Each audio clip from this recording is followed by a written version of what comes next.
You're tuned into Box FM. Think out of the box. आप सुन रहे हैं व्यंग के रंग प्रभात के संग। नमस्कार श्रोताओं, आप सुन रहे हैं व्यंग के रंग प्रभात के संग बॉक्स एफएम पर। इस समय 4 बज रहे हैं और जिस कार्यक्रम का आपको इतने टाइम से इंतज़ार रहता है कि कब बुधवार आएगा और कब ये हमें सुनने को मिलेगा, वो वक्त आ गया है। अभी हमारे साथ मौजूद है इस वक्त स्टूडियो में प्रभात गोस्वामी जी और हमारे आज के मेहमान, जिनका नाम है, नाम बता दूं या थोड़ा सस्पेंस बनाओ, बहुत ही बहुचर्चित और वरिष्ठ व्यंग्यकार लालित्य ललित जी। कोई सुने न सुने इंकलाब की आवाज, पुकारने की हदों तक तो हम पुकार आए। नमस्कार, मैं हूं आपका दोस्त प्रभात गोस्वामी। स्वागत है आप सभी का। दोस्तों, एक सच्चा और सटीक व्यंग्य वही है जो समाज को जागृत करे, विसंगतियों के विरुद्ध आवाज उठाने की शक्ति प्रदान करे। व्यंग्य एक विशिष्ट विधा है जिसका अलहदा भाषा कौशल है।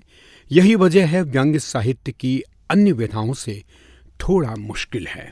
तो आइए शुरुआत करते हैं इस कार्यक्रम की हमारे आज के मेहमान के परिचय से।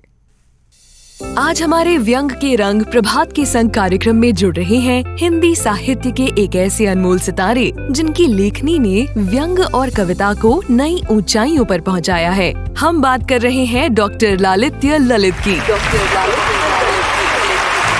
जिनका नाम हिंदी साहित्य में गहराई और नवाचार का प्रतीक बन चुका है। डॉक्टर लालित्य ललित, जिन्हें उनके पाठक प्रेम से पांडे जी के रचनाकार भी कहते हैं, ने व्यंग और कविता की दुनिया में अनगिनत योगदान दिए हैं। 43 व्यंग संग्रह और 64 कविता संग्रह के साथ साथ उनकी रचनाएं हिंदी अकादमी से सम्मानित हो चुकी हैं। उनकी कहानियाँ जैसे पांडे जी और जिंदगी नामा और पांडे जी की दुनिया जीवन के छोटे छोटे पहलुओं पर गहरा व्यंग करती हैं और हर पाठक को अपनी ही छवि दिखाती है। डॉक्टर ललित की रचनाएं सिर्फ भारत में ही नहीं बल्कि कई विदेशी भाषाओं में अनुदित होकर वैश्विक स्तर पर प्रशंसा पा चुकी हैं। नेपाल, जापान, मॉरिशस और नाइजीरिया जैसे देशों की साहित्यिक यात्राओं ने उनके अनुभवों को और समृद्ध बनाया है। उनकी लेखनी की धार और हास्य की मिठास हर किसी के दिल को छू लेती है।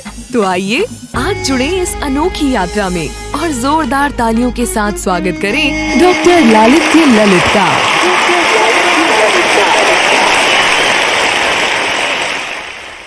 स्वागत है डॉक्टर लालित्य ललित जी आपका बॉक्स एफएम पर। बहुत बहुत शुक्रिया, धन्यवाद प्रभात भाई। कैसा लग रहा है आपको हमारे इस विशेष शो में जिसका नाम है व्यंग्य के रंग प्रभात के संग? मुझे ऐसा लग रहा है कि जयपुर जो है वो दिल्ली में आ गया है और दिल्ली जयपुर पहुंच गई। क्या बात है। बातचीत का सिलसिला शुरू करते हैं। ललित जी, जीवन में पहली बार आपके भीतर के लेखक ने बाहर आने के लिए कब आवाज दी थी?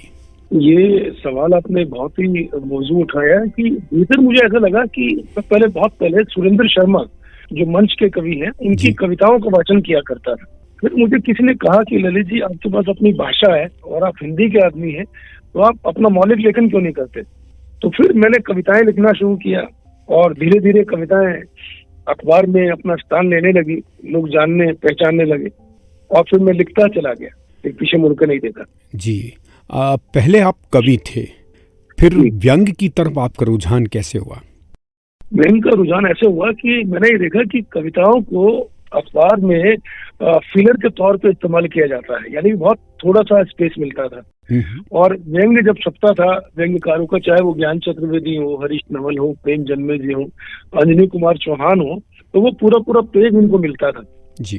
तो धीरे धीरे मैंने सोचा कि क्यों ना इस क्षेत्र में खेती बाड़ी की जाए और खेती बाड़ी करने में उतर गया और फिर पीछे मुड़कर नहीं देखा। पीछे मुड़कर मुझे देखना आता भी नहीं, पसंद भी नहीं। जी जी जी। ललित जी, जब कभी किसी भी लेखक की पहली रचना, चाहे वो व्यंग्य हो, कविता हो, कहानी हो, जब किसी अखबार या पत्रिका में प्रकाशित होती है तो उसकी एक अलग खुशी होती है, शरीर में एक अलग सी सिहरन सी हो जाती है और निश्चित रूप से वो लेखक चाहे उम्र में छोटा हो या बड़ा हो, उसे अपनी पहली रचना पर गर्व होता है, खुशी होती है। आपको अगर याद हो कि आपकी पहली रचना कब और कहाँ छपी थी और उस वक्त आपको कैसा लगा था, तो हमारे श्रोताओं से साझा कीजिए। देखिए, पहली रचना कहाँ छपी थी वो जरूर बताऊंगा। पहला कविता संग्रह जो है वो मेरा आया गांव का खत शहर के नाम। वो जो शीर्षक कविता है वो कई भाषाओं में अनुवाद हुई और जापान, मॉरिशस, नाइजीरिया, तमाम विदेशों में भी वह कविता बहुत ही लोकप्रिय रही। वाह। और जब मेरी पहली रचना आकाशवाणी केंद्र दिल्ली से प्रसारित हुई तो मुझे उस समय 150 या 250 रुपए का चेक मिला था और मैं इतना खुश हुआ था कि जैसे मेरी लॉटरी निकल गई हो।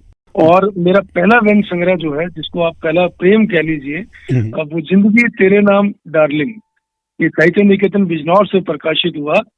और जैसे कि फिल्मी दुनिया में सुभाष घई हैं, तो व्यंग की दुनिया में मैं मानता हूं कि गिरिराज शरण अग्रवाल ने मेरे भीतर के विलायती राम पांडे को पसंद किया और विलायती राम पांडे वहीं से आया जी। जो मेरा बाद में मुखर पात्र बना।